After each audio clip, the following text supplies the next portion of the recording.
तो धर्म द्रव्य अधर्म द्रव्य सब एक साथ एकमेक है। बिल्कुल एक है। तो अब इसकी दो बातें हैं, एक आदमी खींच रहा है, एक आदमी रोक रहा है, और दोनों इकट्ठे एक साथ विद्यमान है, एक साथ शक्तिशाली है।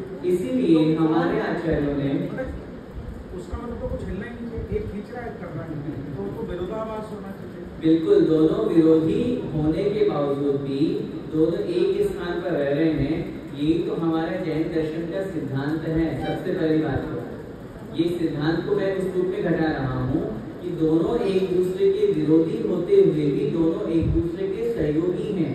उसका कारण ये है क्योंकि दोनों जबरदस्ती नहीं करते। यहाँ नाम दिया है उदासीन निमित्त। उदासीन का मतलब आप रुकोगे तो हम आपको रोक देंगे, आप चलोगे तो हमको चला देंगे। इसका मतलब वो एक्टिवेट होंगे, जो भी चीज चाह रही है करना उस हिसाब से वो एक्टिवेट होंगे। बिल्कुल, जैसे दोनों अलग अलग चीज हो गई। जैसे एग्जाम्पल ये वॉच है, हमने यहाँ रख दिया तो ये यहाँ पर टिकी हुई है, इसको टिकने में निमित्त कौन बन रहा है? अधर्म बन रहा है। हमने यहाँ से उठा करके यहाँ किया, इसको यहाँ से यहाँ तक पहुँचाने में निमित्त कौन बना? धर्म द्रव्य। अधर्म नहीं करेगा यहाँ पे निमित्त, अधर्म चुपचाप बैठा हुआ है। तो जिसका जो काम है वो उसमें उदासीन निमित्त। उदासीन शब्द बहुत इम्पोर्टेंट है। हाँ, उदासीन का मतलब ठीक है, तुम्हें करना हो तो करो, नहीं करना हो मत करो, मुझे क्या लेना देना, मैं तो एक जस्ट मेरा जो धर्म वो निभा रहा हूँ। करने वाला जीव हुआ ना, अब मेरा मन है चलने का तो वो धर्म द्रव्य मुझे हेल्प करेगा, राइट। पर जो अजीब है, मेरा तो मन चेतन है, कर सकता है। जैसे प्लैनेट्स है, वो तो उनके तो कोई चेतन नहीं है, तो उनको कौन टिका रहा है? या उनको टिके भी हुए हैं अपनी धुरी में और घूम भी रहे हैं, तो उनको कौन, मतलब वो कैसे डिसाइड कर रहे हैं कि इंटेंशन अधर्म की हेल्प ले रहे हैं या देखिए, धर्म द्रव्य और अधर्म द्रव्य किसी को चला नहीं रहे, किसी को रोक नहीं रहे, ये सब अपने आप हो रहा है। जैसे उदाहरण जितने भी प्लैनेट्स हैं या जितने भी हमारे ज्योतिषी देव हैं, 2.5 द्वीप के ज्योतिषी देवों के लिए आचार्य ने लिखा वो नित्य गतिशील हैं।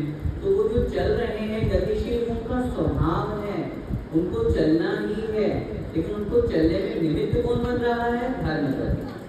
जो वस्तु टिकी हुई है, सुमेरु पर्वत अनादि काल से लेकर के अनंत काल तक विदेश क्षेत्र के उस बिल्कुल सेंटर में कहाँ है और रहेगा, हिलने डुलने वाला नहीं है। दुनिया में प्रलय आ जाए लेकिन उसके बावजूद भी सुमेरु पर्वत को कोई हिला नहीं सकता। वहां उसमें निमित्त कौन बन रहा है? अधर्म द्रव्य। कहने का मेरा मतलब यही है कि धर्म द्रव्य और अधर्म द्रव्य दो चीजें दोनों एक दूसरे के विरोधी हैं, लेकिन फिर भी ये चूंकि उदासीन निमित्त है इसलिए इनमें कोई झगड़ा नहीं है। जैसे उदाहरण और दूसरा समझिए, कोई दो व्यक्ति बैठे हुए हैं, उन दोनों व्यक्तियों के पास में कोई व्यक्ति आकर के कोई बात बोल रहा है, दोनों एक दूसरे के विपरीत हैं।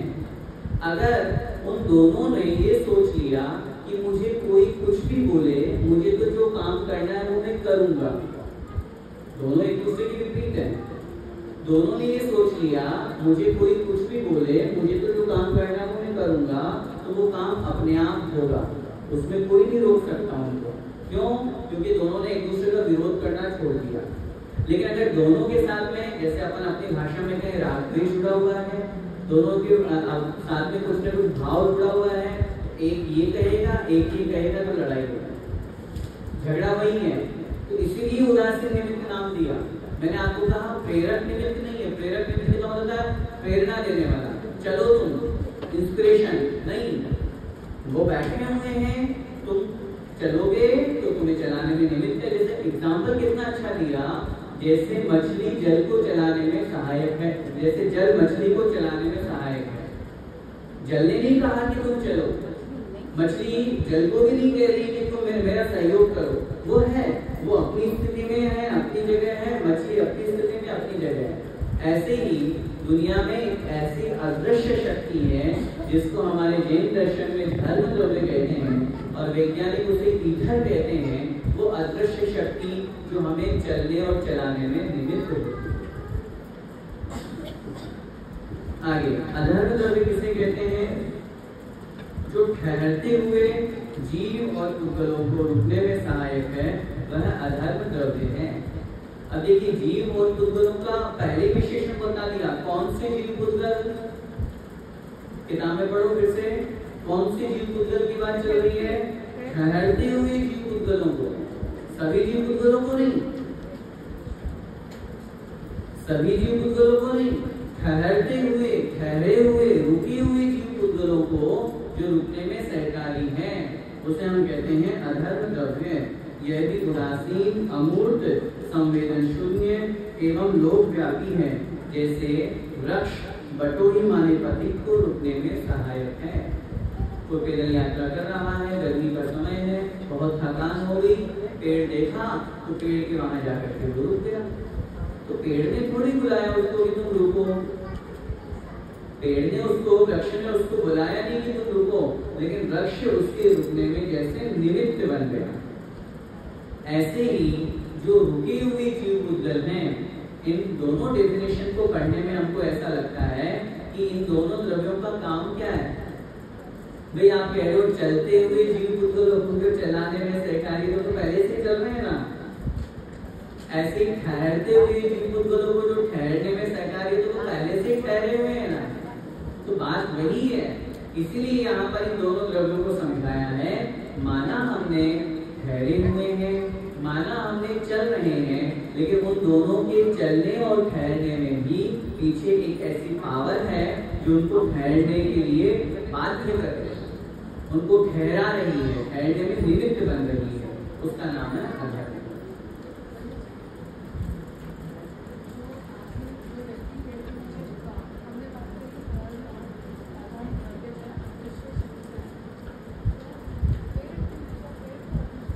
ये तो एग्जाम्पल है दीदी। हम धर्म और अधर्म द्रव्य को तो अमूर्ति कह रहे हैं, अदृश्य है वो तो, लेकिन यहाँ एग्जाम्पल जो दिया जाएगा वो देखने वाले दिए जाएगा ना। एग्जाम्पल हमेशा हमें जो समझ में है वो दिया जाता है, एग्जाम्पल को सिद्धांत नहीं बताया जाता। ऐसे तो फिर आप कहोगे कि फिर मछली है, पानी है, पटरी है, रेल है, ये तो दृश्य है, एग्जाम्पल है कि जैसे इसमें ये निमित्त बनाना, ऐसे ही उसमें वो निमित्त बनाना।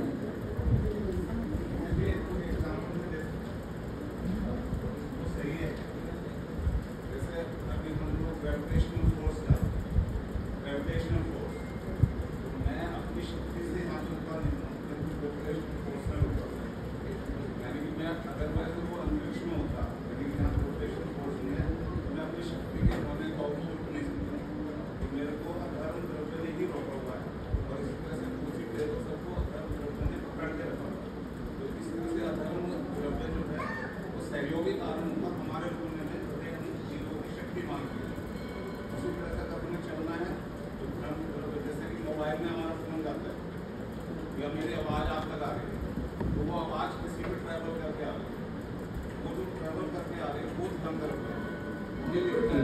सही है ऐसा बिल्कुल ठीक है।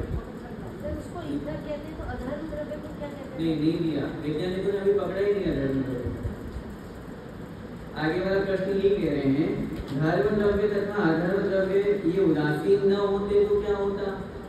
उत्तर, धर्म द्रव्य तथा अधर्म द्रव्य उदासीन न होते तो आपस में झगड़ा प्रारंभ हो जाता, क्योंकि धर्म द्रव्य तो जीव तथा पुद्गल को चलने के लिए प्रेरित करता और अधर्म द्रव्य रुकने के लिए प्रेरित करता। इससे व्यवस्था बिगड़ जाती, फिर हम सब न चल पाते न रुक पाते। अच्छा है ये उदासीन है, कोई चलना चाहे तो धर्म द्रव्य सहायक है और कोई रुकना चाहे तो अधर्म द्रव्य सहायक।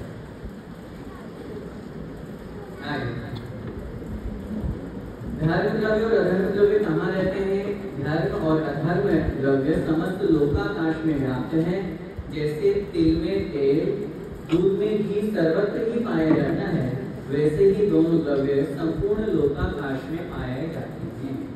ऐसा कोई पिन पॉइंट नहीं जहाँ पर धर्म द्रव्य ना हो, ऐसा कोई पिन पॉइंट नहीं जहाँ अधर्म द्रव्य ना हो।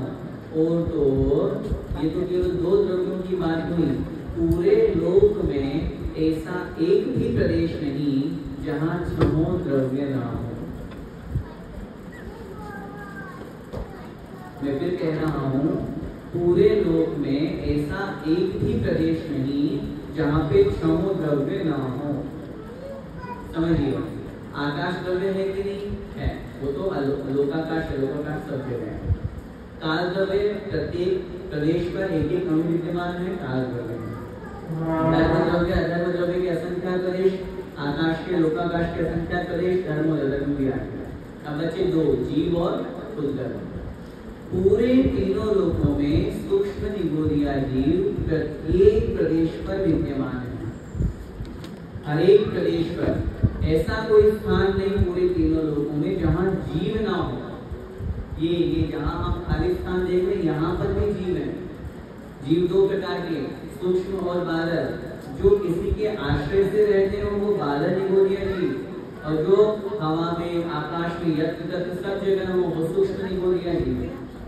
तो ये सूक्ष्म निगोरिया जीव सब जगह हैं, और जब जीव है तो जीव के साथ में उसका शरीर भी होगा, उसके साथ उसके कर्म भी लगे हुए हैं। वो क्या है? वो पुद्गल है।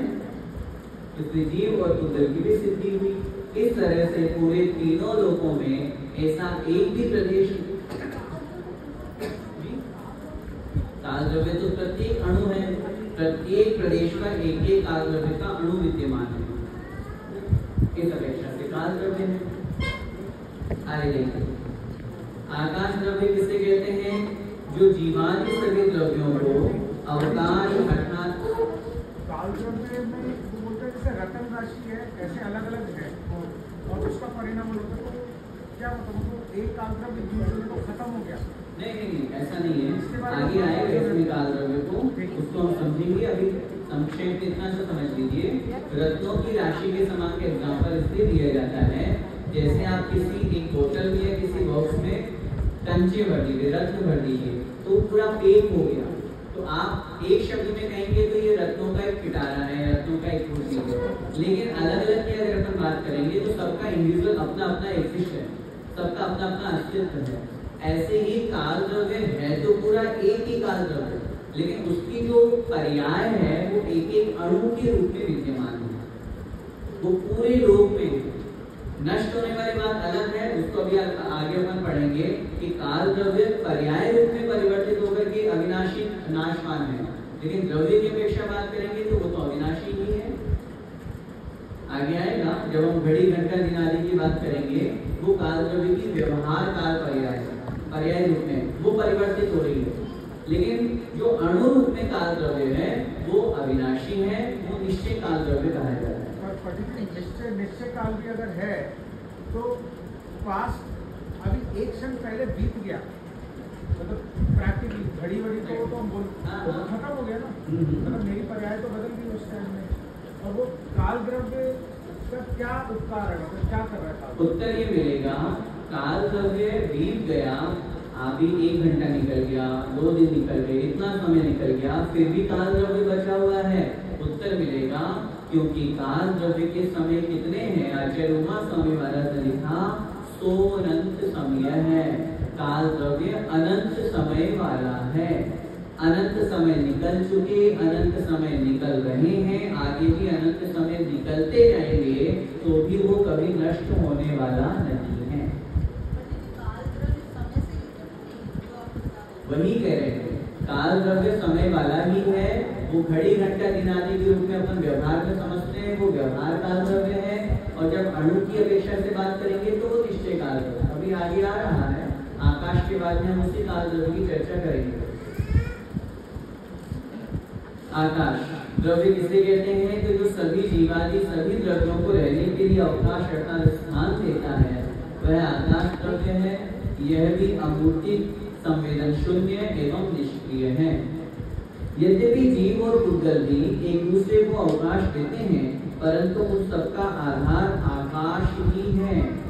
नोट बहुत अच्छी तरह से, ऊपर देखने वाला नीला नीला यह आकाश नहीं, यह तो पुद्गलों का संचय बादल है।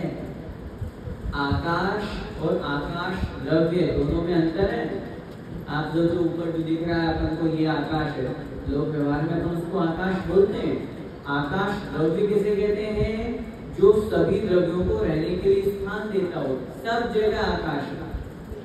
स्पेस जिसको अपन कहते हैं, अकेले स्पेस को आकाश नहीं कहेंगे, यहाँ पर भी आकाश है, धरती में भी आकाश है। तभी तो वो पुद्गल को रहने के लिए, पुद्गल को टिकने के लिए स्थान दे रहा है। ऐसा कोई सा भी स्थान नहीं। और अगर हम आकाश की बात करें तो आकाश तो सर्वव्यापी है। उस पूरे के पूरे आकाश में बीच में जहां 6 द्रव्य रहते हैं, जीवादि 6 द्रव्य, उसको तो हम कहते हैं लोक, और उसके बाहर जितना है वो कहलाता है अलोकाकाश। तो आकाश तो और विशाल है और बहुत बड़ा है। लोक के बाहर भी आकाश है। अन्य 5 द्रव्य लोक के बाहर नहीं है। जीव, धर्म, अधर्म, जीव, पुद्गल, धर्म, अधर्म और काल, ये लोक में ही है। लेकिन आकाश द्रव्य लोक में भी है और अलोक में, बाहर भी। तो उसकी सीमा क्या है? नहीं है, असीम, अनंत। आगे अन्य दर्शन एवं विज्ञान ने आकाश द्रव्य माना कि नहीं? उत्तर, अन्य दर्शनों ने भी आकाश द्रव्य को स्वीकार किया है, किंतु वे उसके लोक अलोक का भेद नहीं मानते। इसी कारण से उनकी यहाँ धर्म और अधर्म द्रव्य की भी मान्यता नहीं है। आधुनिक विज्ञान ने भी आकाश द्रव्य के दोनों भेदों को माना है, जैसे कि धर्म द्रव्य के कथन में आइंस्टीन का दृष्टांत दिया गया। ये कितनी बड़ी बात है कि आधुनिक विज्ञान भी आज आकाश और लोकाकाश और अलोकाकाश के भेद को स्वीकार करता है। आइंस्टीन ने ये कहा है कि लोक परिमित है, परिमित माने सीमित है, एक लिमिट है उसकी। हमारे यहाँ पता है कि हम 343 घनराशि है, इतना ही लोक है, उसके बाद अलोक। आइंस्टीन ने कहा है कि लोक के अंदर ऐसी शक्ति है जो चलने में सहकारी होती है, जिसको ईथर नाम दे रहे हैं, जो लोक के बाहर नहीं है। हम भी वही कह रहे हैं, लोक के बाहर धर्म द्रव्य नहीं है। तो आधुनिक विज्ञान भी इस बात को सिद्ध कर रहा है कि हाँ, आकाश में 2 भेद बनते हैं, लोकाकाश और अलोकाकाश। इस तरह से स्वीकार करना। आकाश के कितने भेद होते हैं? उत्तर, आकाश के 2 भेद हैं, लोकाकाश और अलोकाकाश। जहाँ पर 6 द्रव्य रहते हैं उसे लोकाकाश कहते हैं, और जहाँ मात्र एक आकाश द्रव्य रहता है, आकाश द्रव्य है, उसे अलोकाकाश कहते हैं। एग्जाम्पल समझिए, जैसे एग्जाम्पल है ये, अपना पूरा ये हॉल मान लीजिए आकाश द्रव्य। इस पूरे हॉल में सेंटर में बिल्कुल बीचों बीच में जहाँ जीव, बुद्धल, धर्म, अधर्म, आकाश, काल, ये 6 द्रव्य हैं, पुरुषाकार जो आकृति बनाई लोक की, उस पूरे हॉल के बीचों बीच में हमने बना दी, इसका नाम है लोक। और इसके बाहर जितना भी है ये पूरा ये कहलाएगा अलोक। आकाश तो पूरा एक ही है, उसी आकाश के बीच में जितना आकाश लोक में आ गया, जितना आकाश लोक में आ गया उसको हमने क्या नाम दे दिया? लोकाकाश। और जो आकाश लोक के बाहर रह गया उसको हमने नाम दे दिया अलोकाकाश। आगे काल द्रव्य किसे कहते हैं? उत्तर, वर्तना। वर्तना का मतलब परिवर्तन। वर्तना अर्थात परिवर्तन, जिसका प्रमुख लक्षण है, अर्थात जो स्वयं परिणमन करते हुए अन्य द्रव्यों के परिणमन में उदासीन रूप से सहकारी कारण होता है। पदार्थों में परिवर्तन यह जबरदस्ती नहीं कराता, बल्कि इसकी उपस्थिति में पदार्थ स्वयं परिवर्तित होते हैं। यह तो कुम्हार के चाक के नीचे रहने वाली कील के समान है, जो स्वयं नहीं चलती, नहीं चाक को चलाती है, फिर भी कील के अभाव में चाक घूम नहीं सकता। कितना अच्छा उदाहरण दिया। जैसे चाक घूमते रहता है तो उसमें भी नीचे कील लगी हुई है, कील ने घुमाया नहीं उसको, कील एक वहां पर टिका रखी है, उसको घुमाने में निमित्त है खाली। कील उसको घुमा नहीं रही है, कील उसको रोक नहीं रही है, बस वो निमित्त है। ऐसे ही सभी द्रव्य स्वयं परिणमन करते हैं। पूरे 6 द्रव्य स्वयं परिणमन करते हैं, लेकिन उनको परिणमन कराने में, परिवर्तन कराने में जो सहायक है उसका नाम है काल द्रव्य। इसी प्रकार दूसरा उदाहरण भी देखिए। पंखे मतलब सीलिंग फैन में हैंडल तो स्वयं नहीं चलता, न वह पंखे को चलाता है, किंतु उसके बिना भी पंखा नहीं चलता। लगा हुआ ना आपका ये स्टिक लगी हुई है, डंडी लगी हुई है, ये घूम नहीं रही है, नीचे पंखा घूम रहा है, तो ये पंखे को भी घुमा रहा है, लेकिन इसके बिना पंखा घूम भी नहीं सकता है।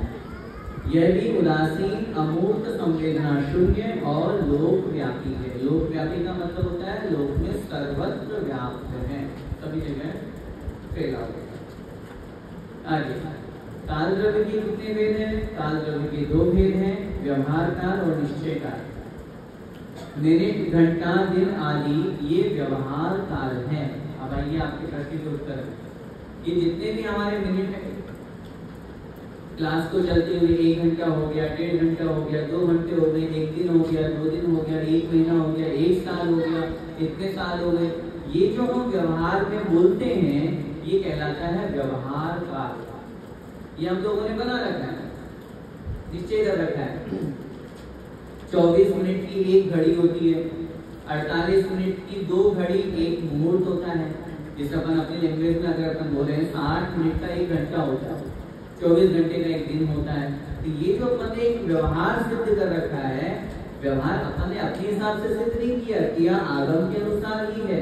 लेकिन लोक व्यवहार का 1 हफ्ता हो गया, 1 महीना हो गया, ये जो हम बोल रहे हैं ये क्या है? ये व्यवहार काल है। निश्चय काल क्या है? जो प्रत्येक द्रव्य में प्रति समय परिणाम कराने में सहकारी कारण है, उस द्रव्य को निश्चय काल द्रव्य कहते हैं। ये हमें दिखाई नहीं देगा, काल द्रव्य दिखाई नहीं देता। क्यों नहीं दिखाई देता? क्योंकि ये अमूर्तिक है। जैसा कि ऊपर कहा ना, ये भी अमूर्तिक है, संवेदना शून्य है, हमें दिखाई नहीं देगा। लेकिन समय निकलता है तो समय निकलने से हमें व्यवहार काल पकड़ में आएगा, हमें निश्चय काल पकड़ में नहीं आएगा। निश्चय काल का मतलब सभी द्रव्यों को परिणमन कराने में जो उदासीन रूप से सहायक है। जैसे एग्जाम्पल, एक व्यक्ति है, उसने अभी अपना 25वां बर्थडे मनाया, 1 साल पूरा होने के बाद 26वां मनाएगा। तो जो 1 साल बाद 26 साल का वो हो गया, तो उसमें जो डिफरेंस आया, चेंजेस आया, 25 से 26 को बना, ग्रोथ हुई, बॉडी में चेंजेस आया, सब कुछ जो परिणमन हुआ, परिवर्तन हुआ, वो किसके निमित्त से हुआ? काल द्रव्य।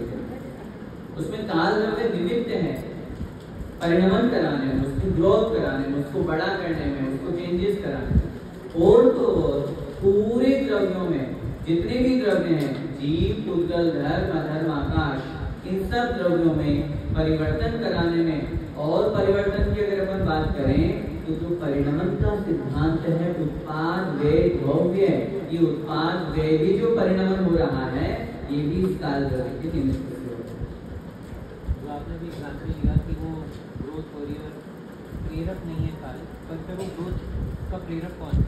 कोई नहीं है, अपने आप ग्रोथ कोई करा दे रहा है। जैसे एग्जाम्पल, यहाँ पर बैठे हैं अपन, 1 डेढ़ 2 घंटे क्लास को हो गया, तो अपने को कोई बताने वाला थोड़ी ना है कि ये 2 घंटा हो गया, क्लास बंद करो। ये घड़ी तो अपने को बता रही है, तो घड़ी तो एक व्यवहार रूप में होगी। वो जो अपने टांग दी व्यवहार काल है, इसलिए अपने को समझ में आ रहा है। लेकिन उसको 1 साल में जो ग्रोथ हुई है, ग्रोथ किसी ने उसको कराया नहीं है, अपने आप हुई है। वो ग्रोथ पुद्गल के परमाणुओं से मिलकर की हुई है, वो बड़ा हुआ है, उसमें मैच्योरिटी आई है, खान पीन से उसका शरीर बना है, जो कुछ उसमें चेंजेस हुआ है, वो सब अपने आप हुआ है। निमित्त दूसरे और भी बने हुए हैं। ऐसा नहीं है कि अपने आप का मतलब वो बैठा रहेगा तो फिर अच्छा अपने आप ही होता है। कोई अगर कुछ भी नहीं करेगा तो वो ग्रोथ, वो दूसरी वाली ग्रोथ होगी, डिमोशन होगा उसका, बॉडी में चेंजेस होगा उसका। तो कुछ ना कुछ तो चेंज हुआ है ना, उसको कोई कराने वाला नहीं है, वो तो अपने आप अपने अनुसार हो रहा है। लेकिन उसके पीछे कारण है, निमित्त है, उसका नाम है काल। समय किसे कहते हैं? अब काल द्रव्य में जो सबसे छोटी इकाई होती है समय, अपन बोलने में समय अलग चीज होता है, टाइम वाला समय नहीं लगाना है। यहाँ समय का मतलब जो काल द्रव्य हम पढ़ रहे हैं, इस काल द्रव्य के सबसे छोटी इकाई का नाम, सबसे छोटा जो पॉइंट है उसका नाम है समय। काल द्रव्य की सबसे छोटी इकाई को समय कहते हैं, अथवा एक परमाणु मंद गति से एक प्रदेश से दूसरे प्रदेश पर जाने में जो काल लगाता है, जितना समय लगता है, उसे हम कहते हैं समय। एक समय इतना छोटा है। अगर अपन इसको एग्जांपल से समझना चाहें तो 1 मिनट में 60 सेकंड, 1 सेकंड में असंख्यात आवली, 1 सेकंड में असंख्यात आवली, और एक आवली में असंख्यात समय होते हैं। कितना छोटा होता है समय? 1 सेकंड में असंख्यात आवली, एक आवली में असंख्यात समय। कितना छोटा होता है समय? जब अपन बात करते हैं कि एक आत्मा मरण को प्राप्त होकर के मैक्सिमम चौथे समय में तो अगली जगह पे जन्म ही ले लेती है। चौथे समय में मतलब 1 सेकंड भी नहीं लगा। अपने को तो पता ही नहीं है, अपन तो चेक कर रहे हैं, डॉक्टर के लेके जा रहे हैं, वहां तो अगली पर्याय में पहुंच ही गया, जन्म ही हो गया अगली जगह। स्लो और कोई भी गति? हाँ, 3 गति भी होती है, 5 2 गति वहां पर बताई गई है। एक सिंपल जो धीरे धीरे चल रहा है उसको मंद गति कहते हैं, तेज जो चल रहा है उसको फास्ट। का भी कोई मापदंड है कि कितना मेजर? बिल्कुल, उसका मापदंड बनाया गया है। जैसे हम एक समय का मापदंड बनाते हैं, ऐसे ही एक उद्गल का परमाणु जो तीव्र गति से चलता है तो वो पूरे 14 राज्य गमन करता है। योग आचरण वर्णन किया तो 14 राज्य में उसने गमन किया, वो एक समय में कर लिया, उसको फास्ट चलना। जैसे और एग्जाम्पल समझे, आचार्य लिखा है ये जो सूर्य आदि चंद्रमा आदि जितने भी विमान हैं, इन विमानों को ज्योतिषी देव धोते हैं वाहन आदि रूप में बन करके। तो उन्होंने वहां पर लिखा है जब सुमेरु पर्वत के नजदीक होते हैं तो चूंकि अब नजदीक में तो उनका जो चलना है, जो घेरा है वो छोटा है, तो 24 घंटे पूरे एक लगाना है उनको, तो वहां उनकी जो चाल होती है वो हाथी के जैसे चाल होती है जब वो चलते हैं, सूर्य आदि गमन करते हैं। जब वो पीछे की तरफ और आगे जाते हैं तो चूंकि 184 गलियां बनी हुई है, पहले पढ़ गए हैं अपन, भूल गए 2-3 साल हो गए रिवाइज कीजिएगा। तो आगे जब वो रेडिएशन बड़ा हो जाता है, उसका घेरा बड़ा हो जाता है, तो उनकी गति फिर आगे उन्होंने कहा घोड़े की जैसे हो जाती है, फास्ट गति करती है। और फिर लास्ट वाली गति, और इस तरह से बढ़ते बढ़ते तो उन्होंने लास्ट में कहा सिंह की गति हो जाती है, शेर की गति। तो गति में अंतर हो जाएगा। तो इसका मतलब ये प्लैनेट्स मेरू की चूल से आगे पीछे होते रहते हैं। हाँ, वो तो ऐसे ही। मेरू हमारा ये है, सुमेरु पर्वत के चारों तरफ चक्कर लगा है, ऐसी गलियां बनी हुई हैं। तो जब नजदीक होते हैं तो उनकी गति अलग होती है, दूर होते हैं उनकी गति अलग। तो अच्छा पंडित जी, इसमें लिखा है कि जो काल लगता है, मतलब काल लगने का मतलब काल समय लगता है, जितना टाइम लगता है, तो वो इस्तेमाल हो गया। हाँ, लगने का मतलब वही ना, मतलब जैसे आपने कोई बात की, जैसे एग्जाम्पल आपने कोई सेंटेंस कहा तो आपको सेंटेंस को पूरा करने में कितना काल लगा, मतलब 10 सेकंड। एग्जाम्पल उसमें तो लिखा था ना कि काल शाश्वत है, वो खत्म नहीं होता, वो वहीं पर है, तो लगने का मतलब तो खत्म हो गया। ये थोड़ी सी कंफ्यूजन हो रही है। नहीं, इसमें कंफ्यूजन मत कीजिए। या जो मान लो कि वो एक बॉल बेरिंग टाइप की चीज है जिसमें वो चीज आई घूमी और वो नेक्स्ट स्टेप पे चली गई। यहाँ पर ऊपर आपके क्वेश्चन का आंसर दिया है व्यवहार काल और निश्चय काल। ये जो अपन ने कहा कितना काल लगता है, तो अपने को लग रहा है नष्ट हो गया या ये चला गया, ये है व्यवहार काल। व्यवहार काल के रूप में अपन उसको आप नष्ट की बात कर सकते हो, लेकिन जब आप निश्चय काल की बात करोगे तो वो काल तो अविनाशी है, वो नष्ट नहीं होता।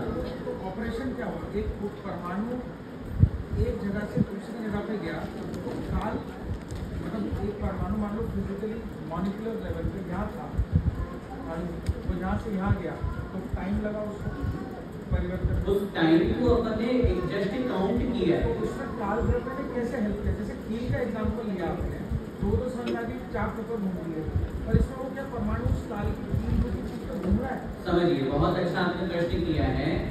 एक परमाणु यहाँ से यहाँ गया तो आप कहोगे यहाँ से यहाँ जाने में निमित्त तो कौन बना? धर्म बना जाने में, गति करने में। लेकिन वो जो गति कर रहा है उसमें जो परिणामन हुआ या परिवर्तन हुआ, उसमें जो टाइम लगा, वो टाइम किसके निमित्त से लगा, कितना लगा, ये काल द्रव्य है। अब इसमें जो अपन बात कर रहे हैं कि वो जो टाइम लगा, जितना टाइम लगा, माना कि एक समय लगा या 10 सेकंड लगे, तो वो 10 सेकंड तो चले गए ना, वो 10 सेकंड तो नष्ट हो गए ना। उत्तर मिलेगा वो 10 सेकंड, कितने भी 10 सेकंड नहीं, 10,000 सेकंड नष्ट हो जाए तो भी काल द्रव्य नष्ट नहीं होता है, क्योंकि प्रत्येक काल द्रव्य का एक एक अणु अनंत समय वाला है। नहीं, पंडित जी वो बात ठीक है।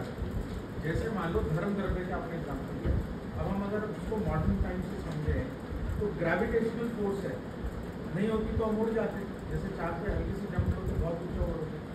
तो अब वो हमें रोक रही है, हम उसका पुरुषार्थ कर रहे हैं, अपनी एनर्जी लगा रहे हैं, इंटेंशन लगा रहे हैं, तो हम चल रहे हैं, ठीक है। तो द्रव, बट जो काल द्रव्य है, अगर एक अणु यहाँ से, तो वो एक्चुअली क्या काम कर रहा है, और कैसे, मतलब खत्म हो गया टाइम बस।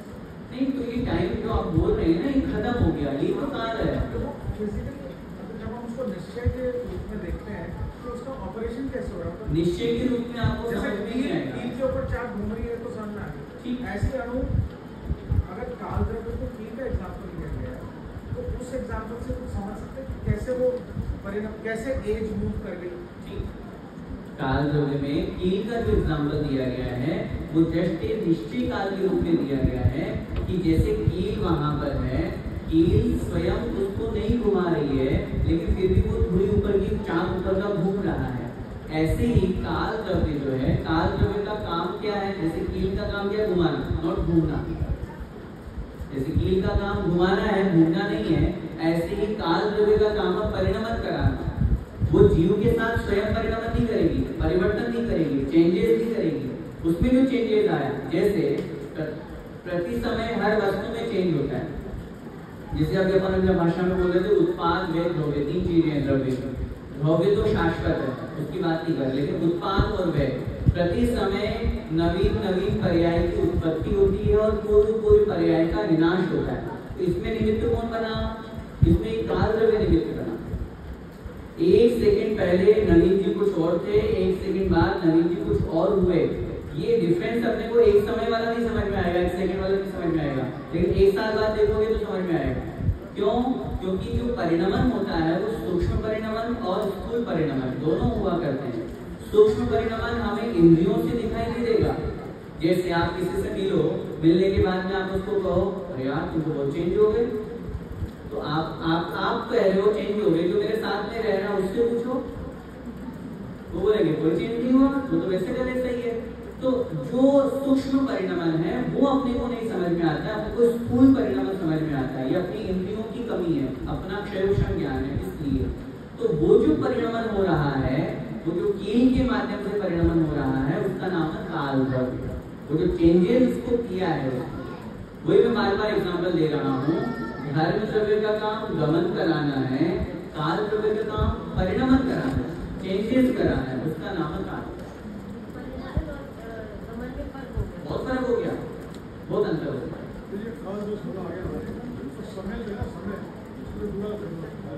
समय काल द्रव्य की सबसे छोटी इकाई का नाम है, सबसे छोटा वॉल्यूम है, उससे नीचे कोई नहीं होता है।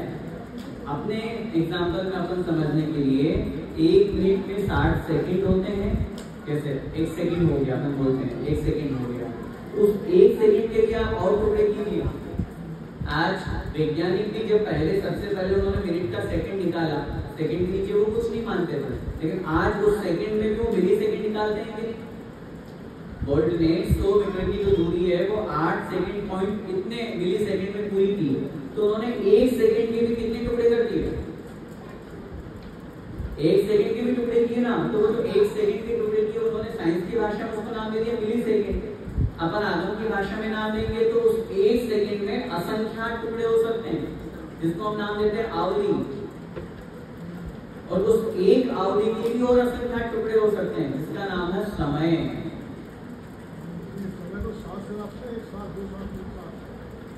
वो 1 साल 2 साल 3 साल वो उन्हीं समयों से मिलकर के बड़ा हुआ बड़ा समय है। वो अपनी भाषा में अपन उसको समय बोल रहे हैं, लेकिन मैं फिर कह रहा हूँ काल द्रव्य की जब समय रूप इकाई का नाम बोलोगे आप, 1 रुपया 2 रुपया 100 रुपया, ये इकाई हो गया ना, काउंट हो गया। ऐसे ही काल द्रव्य में मिनट, घंटा, घड़ी, दिन, ये हो गई इसकी इकाई। उनमें जो सबसे मिनिमम है उसका नाम है समय। एक चीज है, दूसरी दुनिया में जाने के लिए 30 साल लगता है मैक्सिमम। चौथे समय में तो जन्म ले ही लेता है। उसको कैसे काउंट करती है? वो तो मोड़े की अपेक्षा से काउंट करेंगे। अगर 1 मोड़ा ले रहा है तो 200 में लगेंगे, अगर बिना टर्न लेगा तो, अगर विदाउट टर्न ले रहा है तो 1 समय में पहुंच रहा है।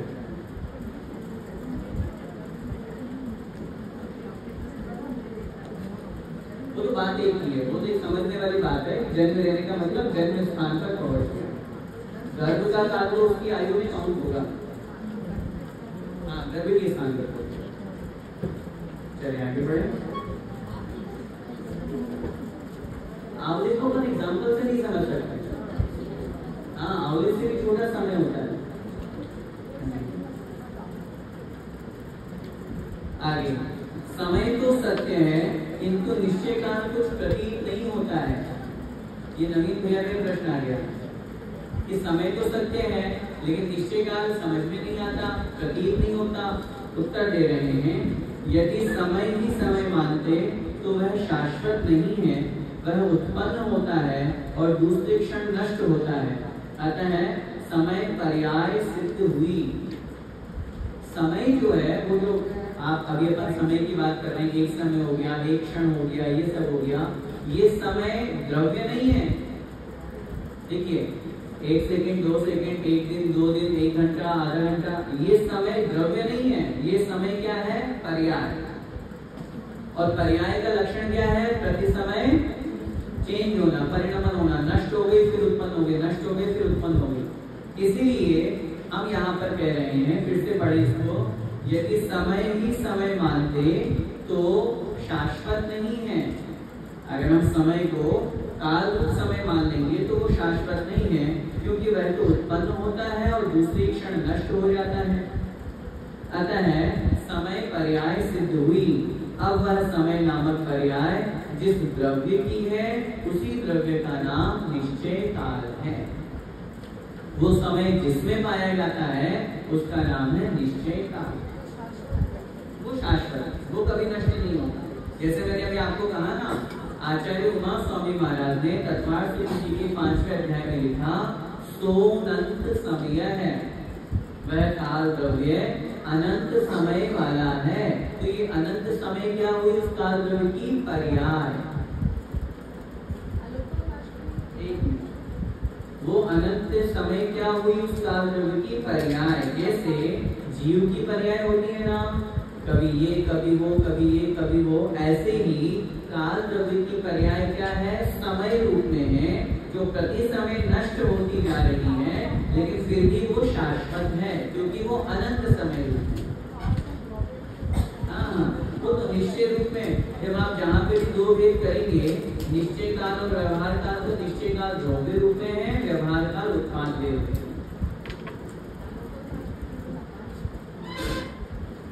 ये पूछ रहे हैं, अलोकाकाश में मात्र आकाश द्रव्य है? हाँ, मात्र आकाश द्रव्य है, लेकिन लोकाकाश के आकाश में काल द्रव्य के निमित्त से परिणमन होने के कारण से अलोकाकाश के आकाश में भी परिणमन होता है, क्योंकि आकाश एक अखंड द्रव्य है। आगे ठीक है, उत्तर पूरा करेंगे। प्रत्येक द्रव्य की संख्या एवं प्रदेश कितने हैं? उत्तर, जीव द्रव्य अनंतानंत है एवं एक जीव असंख्यात प्रदेशी होता है। उद्गत द्रव्य भी अनंतानंत है, किंतु जीव द्रव्य से अनंत गुणे होते हैं। देखो, दोनों की संख्या है अनंतानंत, जीव भी अनंतानंत और उद्गत भी अनंतानंत, लेकिन अनंतानंत के भी तो भेद होते हैं। उस अनंतानंत में भी जीव से अनंत गुणे हैं उद्गत। आचार्य ने लिखा, अनंत के भी 3 भेद होते हैं, युक्तानंत, परितानंत और अनंतानंत। अनंत के भी 3 भेद होते हैं, युक्तानंत, परितानंत और अनंतानंत।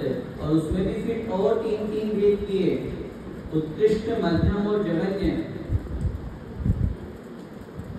जघन्य युक्तानंत, फिर मध्यम युक्तानंत, फिर उत्कृष्ट युक्तानंत, फिर जघन्य परितानंत, मध्यम परितानंत, उत्कृष्ट परितानंत, फिर जघन्य अनंतानंत, मध्यम अनंतानंत और उत्कृष्ट अनंतानंत। और उसमें भी उन्होंने डिफरेंस बताया कि ये इतने होते हैं, ये इतने होते हैं, ये इतने होते हैं, ये अंतर बताया। इस अपेक्षा से वहां उन्होंने अनंतानंत में भी भेज दिए। उद्गत द्रव्य कितने होते हैं? उद्गत द्रव्य अनंतानंत है, किंतु जीव द्रव्य से अनंत गुणे होते हैं। उद्गत द्रव्य संख्यात, असंख्यात एवं अनंत प्रदेशी भी होते हैं। धर्म द्रव्य एक है परंतु एक के साथ वह असंख्यात प्रदेशी है। अधर्म द्रव्य एक है और वह भी असंख्यात प्रदेशी है। आकाश द्रव्य एक अखंड द्रव्य है, यह अनंत प्रदेशी है, किंतु लोकाकाश के असंख्यात प्रदेश हैं। पूरा आकाश तो अनंत प्रदेशी है, लेकिन जितना लोक में पार्ट आकाश का आ रहा है वो असंख्यात प्रदेशी है। काल द्रव्य असंख्यात है, काल द्रव्य असंख्यात है, यह लोकाकाश में रत्नों की राशि के समान एक एक प्रदेश पर एक एक व्याप्त होकर रहते हैं। वह स्वयं एक प्रदेशी है तो असंख्यात परमाणु के रूप में, अणु के रूप में, कालाणु के रूप में, लेकिन वो एक एक प्रदेशी होने के कारण। अब प्रश्न बनता है कि प्रदेश किसे कहते हैं? उत्तर, एक परमाणु आकाश का जितना स्थान घेरता है वह प्रदेश कहलाता है। एक परमाणु आकाश में जितने स्थान को घेर करके, जितने को अपने आप के पास में रख करके रहता है उसका नाम कहलाता है एक प्रदेश। दो अपेक्षा से प्रदेश को समझना, एक तो आकाश का प्रदेश हो गया और एक कितने प्रदेशों से मिलकर के वो द्रव्य बना है, वो प्रदेश हो गया। एक तो आकाश का प्रदेश, जैसे एक एग्जांपल समझिए 2000 का नोट, 2000 का नोट आपने यहाँ टेबल पे रखा तो वो जितने स्थान को घेरा वो एक आकाश का प्रदेश कह रहा है। और उस 2000 में कितने 2000 रुपए आप एक एक के सिक्के करोगे तो 2000 हो जाएंगे, तो वो 2000 हो गए उसके उस 2000 के नोट के प्रदेश। समझ में बात? जैसे असंख्यात प्रदेशी जीव। अब असंख्यात प्रदेशी जीव का मतलब उस एक जीव द्रव्य में असंख्यात प्रदेश, असंख्यात प्रदेशों से मिलकर के वो जीव बना है। अब वो आकाश के कितने स्थान को घेरेगा वो अलग चीज होगी, ये अलग डिफरेंस है। दो बातें, द्रव्यों की संख्या एवं उनके प्रदेशों की तालिका देखें। जो भी ऊपर पढ़ा उसी को यहाँ तालिका में समझाया है कि जीव अनंतानंत है, प्रदेश ही कितने हैं जीव? असंख्यात प्रदेश। उद्गत भी अनंतानंत है, उद्गत संख्यात, असंख्यात और अनंत प्रदेशी है। धर्म द्रव्य एक है, असंख्यात प्रदेशी। अधर्म द्रव्य एक है, असंख्यात प्रदेशी। आकाश द्रव्य एक अखंड द्रव्य है, वो अनंत प्रदेशी। और काल द्रव्य असंख्यात है, एक प्रदेशी। आकाश के दो भेद बनते हैं, अलोकाकाश एक है अनंत प्रदेशी और लोकाकाश एक है असंख्यात प्रदेशी। आगे अब इन द्रव्यों का उपकार आपस में बता रहे हैं, कौन से द्रव्य का क्या उपकार और क्या कार्य है। जीव द्रव्य का क्या उपकार है? उत्तर, जीव परस्पर में उपकार करते हैं। आचार्य श्री उमा स्वामी महाराज ने तत्पाठ सूत्र में लिखा है, परस्परोपग्रहो जीवानाम। ये हम लोगों का बहुत आदर्श सूत्र है, आदर्श वाक्य है। अपन 3 लोग का नक्शा बनाते हैं तो उसके नीचे ये सूत्र लिखा रहता है जो बहुत महत्वपूर्ण है। इसका मतलब होता है परस्पर उपग्रह है जीवानाम। परस्पर माने आपस में एक दूसरे का, उपग्रह माने उपकार करना ही जीवानाम जीव का कर्तव्य है। अब ये सूत्र हम लिख तो लेते हैं लेकिन करते नहीं है। आपस में एक दूसरे का सहयोग करना, एक दूसरे का उपकार करना, एक दूसरे की हेल्प करना प्रत्येक जीव के लिए। वहां कोई ये नहीं था कि मैं जेनी की हेल्प करूंगा, जेनी की नहीं करूंगा। प्रत्येक जीव के लिए, प्रत्येक जीव का आपस में एक दूसरे का सहयोग करना ही जीव का कर्तव्य है, जीव का उपकार है, जीव का कार्य है। कर्तव्य बताइए, ड्यूटी बताइए, करना चाहिए। जैसे मालिक मुनीम को वेतन देकर उपकार करता है और मुनीम भी ईमानदारी से काम करता है तो दुकान में 4 चांद लग जाते हैं, अर्थात सेठ को ज्यादा लाभ होता है। तो यह मुनीम का उपकार सेठ के ऊपर है। इसी प्रकार गुरु और शिष्य का उपकार, भगवान और भक्त में भी परस्पर उपकार होता है एवं अंधा लंगड़ा भी आपस में उपकार करते हैं। संसार में सबका कहीं न कहीं उपकार जुड़ा हुआ है। हम आपको पढ़ा रहे हैं तो हमारा आपके ऊपर उपकार है, हम आपके ऊपर उपकार कर रहे हैं आपको पढ़ा करके, और आप लोग भी पढ़ करके हमारे ऊपर उपकार कर रहे हो। आचार्य ने लिखा, आचार्य श्री कहते हैं जब इस सूत्र की व्याख्या करते हैं तो वो कहते हैं कि हम अपने शिष्यों को गुरु महाराज हो, हम आपको पढ़ा रहे हैं, ये तो हम उपकार कर रहे हैं आपके ऊपर, तो आप कैसे उपकार करोगे हमारे ऊपर? आपको भी तो इस सूत्र के अनुसार चलना है। आचार्य श्री कहते हैं जो हमने पढ़ाया उसको अच्छी तरह से पढ़ो और जीवन में उतारो और उस अनुसार चलो, तो ये आपका हमारे ऊपर उपकार हो। तो एक ही शर्त है, पर उपकार, दूसरों का उपकार करना, उपकार हो तो परोपकार हो गया, और उपकार एक सामान्य रूप से उपकार हो गया। भक्त भगवान को उपकार कैसे करता है? अगर भक्त नहीं हो तो भगवान कैसा? भगवान की भगवत्ता भक्त से ही तो बनी है। भगवान भक्त, भक्त भगवान की भक्ति करके भगवान बन जाता है, ये भगवान का भक्त में उपकार। भगवान की भक्ति से भगवान बना जाता है कि नहीं? बोलो, वही तो कह रहा हूँ, भगवान तो भगवान है, तो भगवान कुछ नहीं करते। अपने में स्थित है तो फिर क्यों आते हो आप इनके पास? बहुत बड़ा सिद्धांत बोल रहा हूँ। अगर हम ये सोचें ये कुछ नहीं करते, ये तो अपने में स्थित है, तो हम सुबह शाम 2 टाइम 3 टाइम क्यों फालतू 2-2 घंटे भगवान को परेशान करते हैं? डरते रहोगे जब भगवान कुछ करते नहीं तो। जब भगवान कुछ करते नहीं है तो फिर हम क्यों मंदिर में आके भगवान का अभिषेक करें, क्यों पूजन करें, क्यों लाखों रुपए की सामग्री चढ़ाएं, क्यों 2 घंटे का टाइम वेस्ट करते हैं? कल से मंदिर बंद। बोलो, भगवान तो कुछ करते ही नहीं ना। उत्तर गलत। हम ऐसा सोचते हैं कि भगवान कुछ नहीं करते, ये हमारी बहुत बड़ी गलत धारणा है। भगवान भी भक्ति के ऊपर उपकार करते हैं। कैसे उपकार करते हैं? भगवान बैठे हुए हैं, भगवान विराजमान अपने किए, उनकी भक्ति करने से हमारा पुण्य कर्म का बंद होता है, उनकी भक्ति करने से हमारे पापों की निर्जरा होती है। तो ये किसके निमित्त से हुई? बोलो, अगर भगवान नहीं बैठे होते, भगवान की पूजा नहीं करते तो नहीं होती। तो भगवान निमित्त बने हमारे उपकार करने में। अच्छा, भक्त भगवान पे कैसे उपकार करता है? तो ये भी समझिए, अगर भक्त नहीं, सामान्य रूप से निमित्त है, यहाँ उदासीन और प्रेरक नहीं समझना। भगवान तो अपने आप में लीन है, तो निश्चित रूप से अपन चर्चा करेंगे, लेकिन व्यवहार की जब अपन बात करेंगे तो भगवान को सब जगह करना माना। और मैं तो बहुत स्पष्ट कहता हूँ, पूज्य गुरुदेव बहुत अच्छी तरह से प्रवचनों में कहते हैं, एकांत पक्ष वाले पंडितों ने भगवान को एकांती बना दिया। भगवान कुछ नहीं करता, भगवान कुछ नहीं देता, ऐसा किसने कह दिया? आप पढ़ो, जितनी भी भक्ति है, जितनी भी पूजा है, जितने भी स्तोत्र है, उन सब में भगवान को करता माना है। सांप को हार किसने बनाया? नाग को, सोमा सती के नाग को हार किसने बनाया? भगवान की भक्ति नहीं तो बनाया। सब जगह भगवान को माना।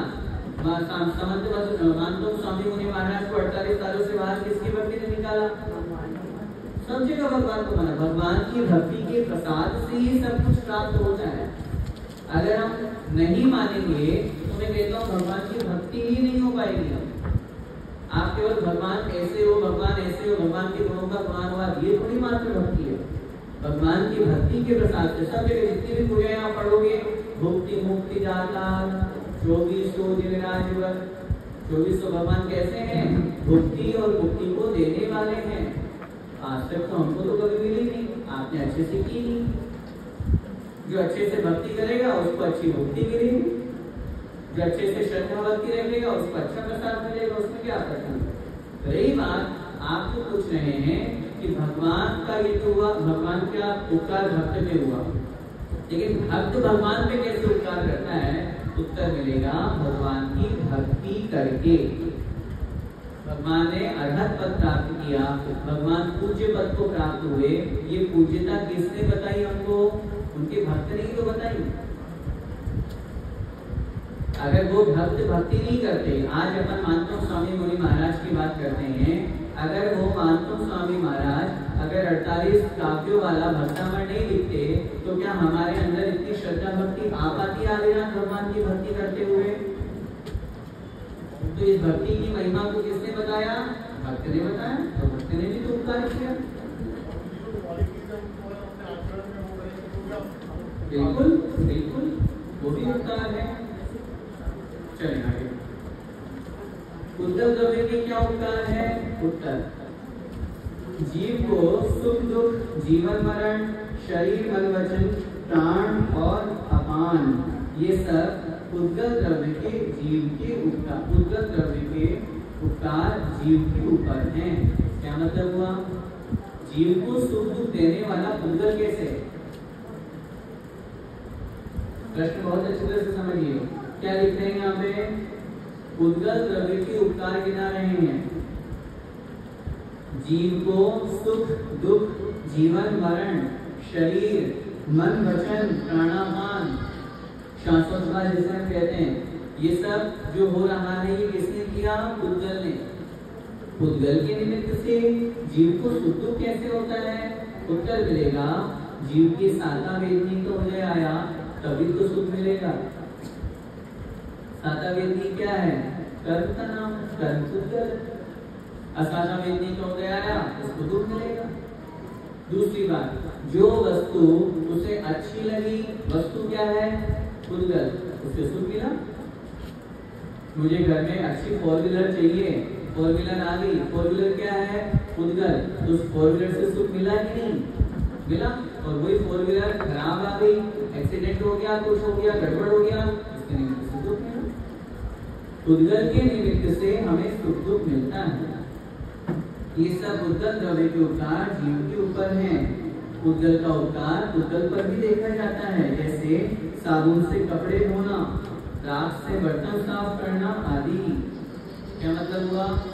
एक वस्तु है, दूसरी वस्तु उसको उपकार करती है। उद्गल का उद्गल पे भी देखेंगे तो बहुत स्पष्ट से एग्जाम्पल दिया। कोई वस्तु गंदी है और दूसरी वस्तु वो भी उद्गल ही है और उसको साफ कर रही है, तो वो गंदी वस्तु साफ हुई किसके निमित्त से हुई? उद्गल के निमित्त से। तो उद्गल ही साफ हुआ, उद्गल ही गंदा था, उद्गल ने ही साफ किया, तो उद्गल ने उद्गल को उपकार किया।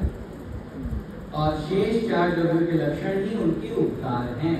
धर्म द्रव्य का क्या उपकार? चलते हुए जीव के उद्गलों को चलाना। अधर्म द्रव्य का क्या उपकार? ठहरे हुए जीव के उद्गलों को ठहराना।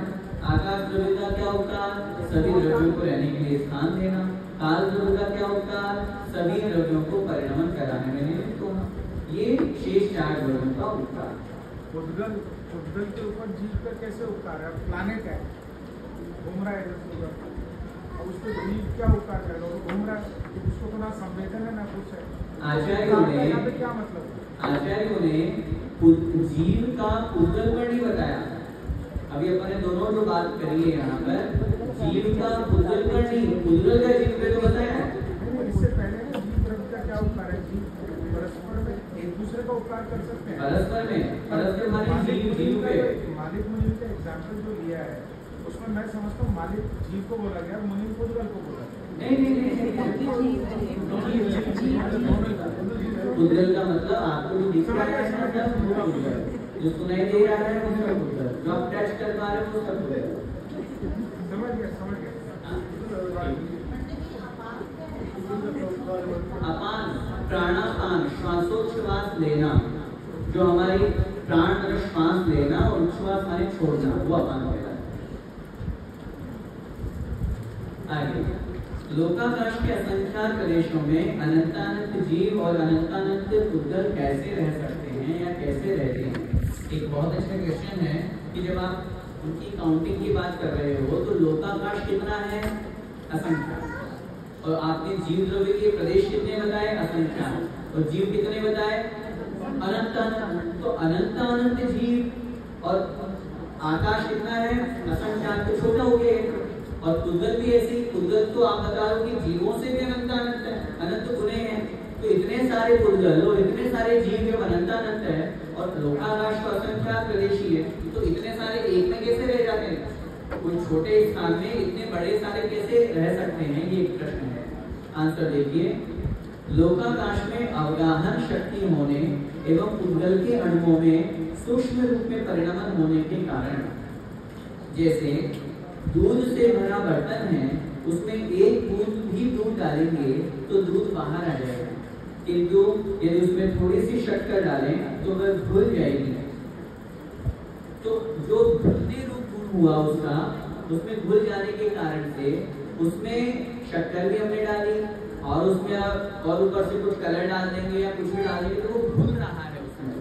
उसी तरह से जो एक प्रदेश है, आचार्य ने लिखा उस एक प्रदेश पर भी असंख्यात जीवों को और अनंत पुद्गलों को अवगाहन देने की शक्ति विद्यमान है आकाश में।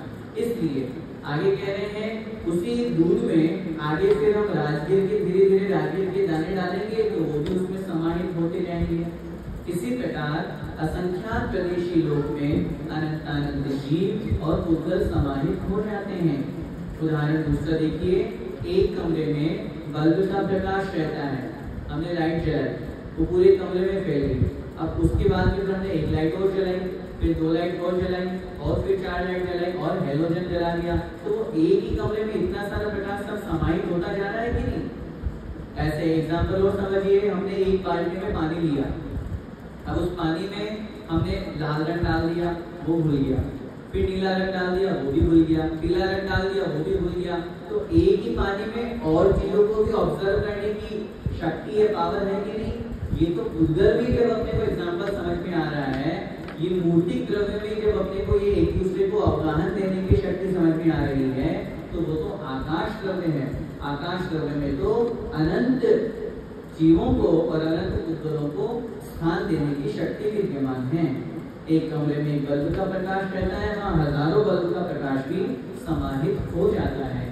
इसी कारण से लोकाकाश के असंख्यात प्रदेशों में अनंत जीव और पुद्गल समाहित होकर रहते हैं।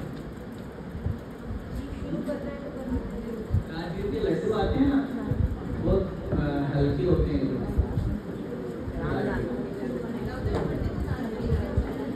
राजगीर को बताया खाने के लिए आता है, राजगीर के लड्डू आते हैं, जो उसके लड्डू बनते हैं ना, जब राजगीर लड्डू की बात। अंतिम प्रश्न, पुद्गल द्रव्य के पर्याय कौन कौन सी है? उत्तर, पुद्गल द्रव्य के निम्न पर्याय हैं: शब्द, गंध, सूक्ष्म, स्थूल्य, संस्थान, भेद, तम, छाया, आतप और उद्योग आदि, ये सब पुद्गल के पर्याय हैं। पुद्गल इस रूप में रहता है, सूरज का जो तेज प्रकाश है गर्मी रूप में वो आतप कहलाता है और शीतल प्रकाश उद्योग कहलाता है। ये दोनों में अंतर है। हाँ, किसकी पड़ रही है छाया? किसी न किसी वस्तु की जो छाया पड़ रही है तो वस्तु पुद्गल हो गई, तो वस्तु की जो परछाई है वो भी पुद्गल है। आप तो बहुत सीधा सा ये समझिए, जो हमें अपनी आंखों से दिखाई दे रहा है, जो सुनाई दे रहा है, जिसको हम स्पर्श कर रहे हैं, जो गंध सूंघ पा रहे हैं, वो सब पुद्गल है। शब्द भी पुद्गल है। ये शब्द यहाँ से आपके कानों तक पहुंच रहे हैं, तब आपको सुनाई दे पा रहे हैं। ये शब्द यहाँ बैठे अमेरिका बात कर रहे हैं, ये शब्द पहुंचे अमेरिका, कितनी फास्ट गति उन्होंने की है, ये सब पुद्गल। इस तरह भेद माने टुकड़े, भेद माने टुकड़े। आप किसी भी चीज के टुकड़े करोगे तो टुकड़े पुद्गल की हो गए, वो जो टुकड़े रूप में हुए हैं वो भी पुद्गल की पर्याय है। संस्थान माने आकार, आकार, आकृति, शेप, वो सब पुद्गल की होती है।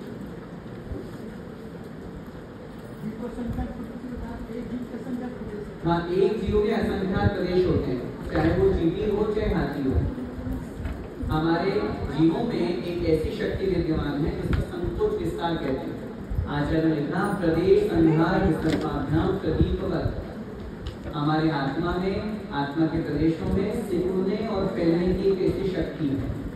बड़ा शरीर मिलेगा तो फैल जाएगा। जैसे एग्जाम्पल, जब बच्चा पैदा होता है तो छोटा सा होता है, तो उसके आत्मा के असंख्यात प्रदेश अभी उतनी शरीर रूप में, धीरे धीरे बड़ा हो रहा है तो उसके आत्मा के प्रदेश भी फैलते जा रहे हैं। असंख्यात से अनंत नहीं होंगे, वो फैलेंगे।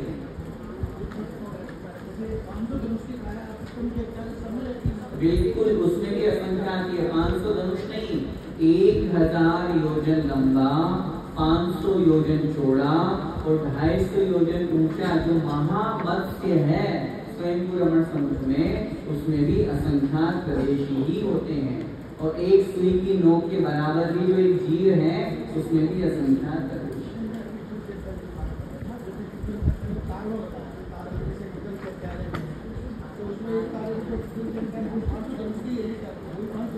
हाँ हाँ बिल्कुल, बहुत बड़े बड़े अपने को दिखते हैं छोटे। 108 हर अर्थकृत विद्यालय में 108 बिल्कुल। तम माने अंधकार।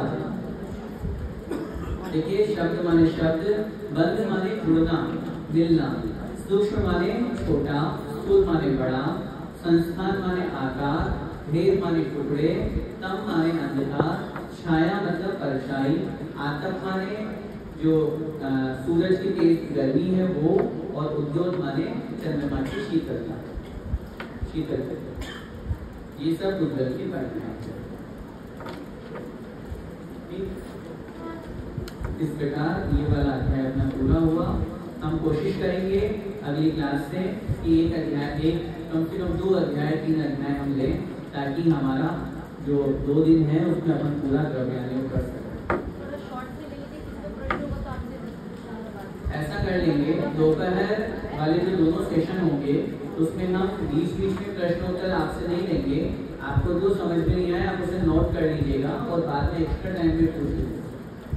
वो अच्छा रहेगा, इससे थोड़ा फास्ट है।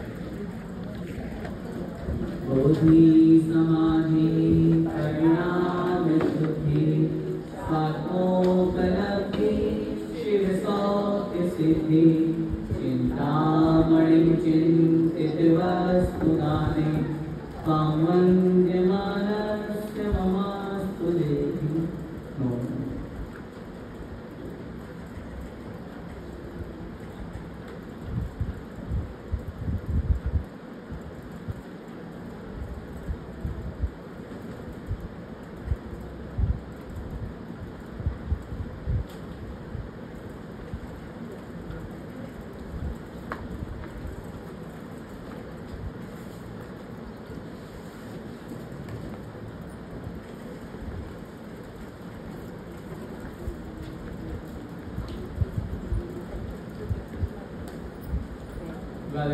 जिनवाणी माता की, संत शिरोमणि आचार्य भगवंत श्री विद्यासागर जी महाराज की, पूज्य गुरुदेव निर्यापक श्रवण मुनि गोष्ठी सुधा सागर जी महाराज की, पढ़ाई विपक्ष समस्त मुनिराजों की, सभी को जय।